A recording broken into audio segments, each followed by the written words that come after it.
Madam Speaker, a few weeks ago, the Prime Minister said that it was essential in the national interest that our options remained open on a single currency and that he expected Conservative candidates to stand on that national manifesto. Is that still his expectation of Conservative candidates? I think the Right Honourable Gentleman, before taking me to task on this,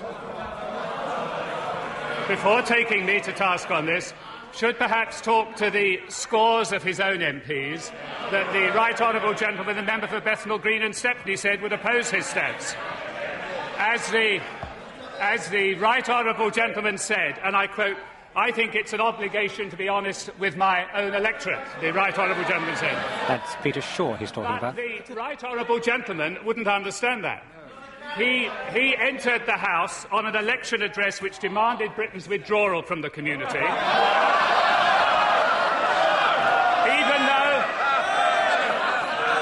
Even though, Madam Speaker, he said later, "I wasn't actually opposed to membership of the European community. I said within the closed doors of the Labour Party that I disagreed with the policy." Behind closed doors, he says one thing, in public another. Not the politics of conviction, but convenience, saying anything to get a vote. And that is what he advocates to his candidates.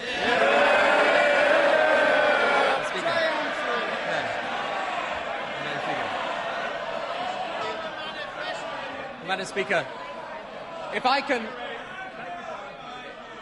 Madam Speaker, the Labour Party put its manifesto to its membership and got 95% support.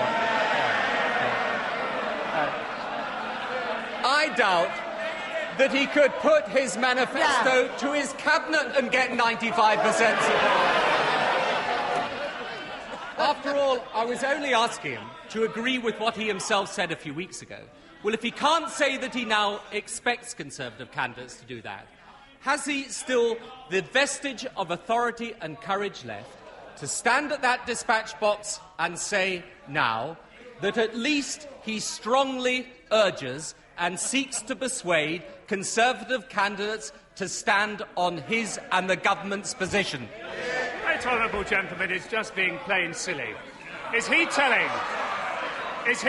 this House that the Right Honourable Gentleman, the Honourable Member for Bolsover, the Right Honourable Gentleman for Chesterfield, the Honourable Gentleman for Newham are actually going to support his policy on Europe at the general election? He raises it on this day of all days. The first two Labour questioners on the order paper are both amongst the 50 who say we should not join a single currency. He may ask his candidates to fib to the electorate. Our candidates will set out their views. We will follow the policy that the government have set out. And people know our policy. What he's trying to do is to censor and smother what his party stands for. I asked him two questions. I said, as he himself said a few weeks ago, does he expect them to stand on the same manifesto? I answer it, yes. I then asked him, will he at least seek to persuade people to stand on the same manifesto? I answer yes. He is so weak and powerless he can't even say. Well, is it not? He cannot even get to that. Oh, yes. Yeah. Is it not extraordinary? Order! House must come to order. Extraordinary.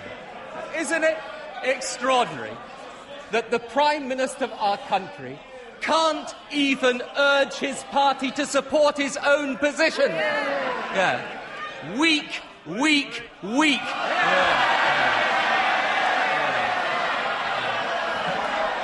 Weak. And I tell him, that is the reason. His weakness and his failure of leadership are the reason his government is the incompetent mess it is.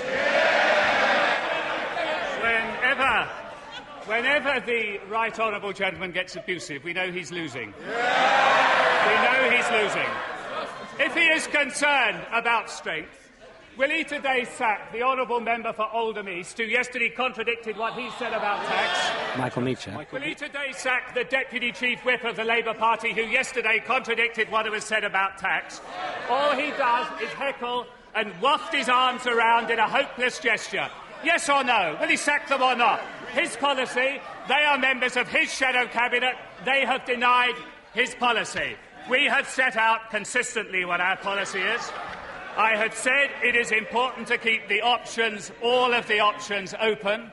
All of the options open. The honourable gentleman sniggers. I'm quoting his words, not mine. Keep all of the options open. He has followed in grandmother's footsteps in following policy after policy of ours. He says we should keep the options open. We keep the options open. But his policy apparently means something quite different, because he dare not admit what his policy is.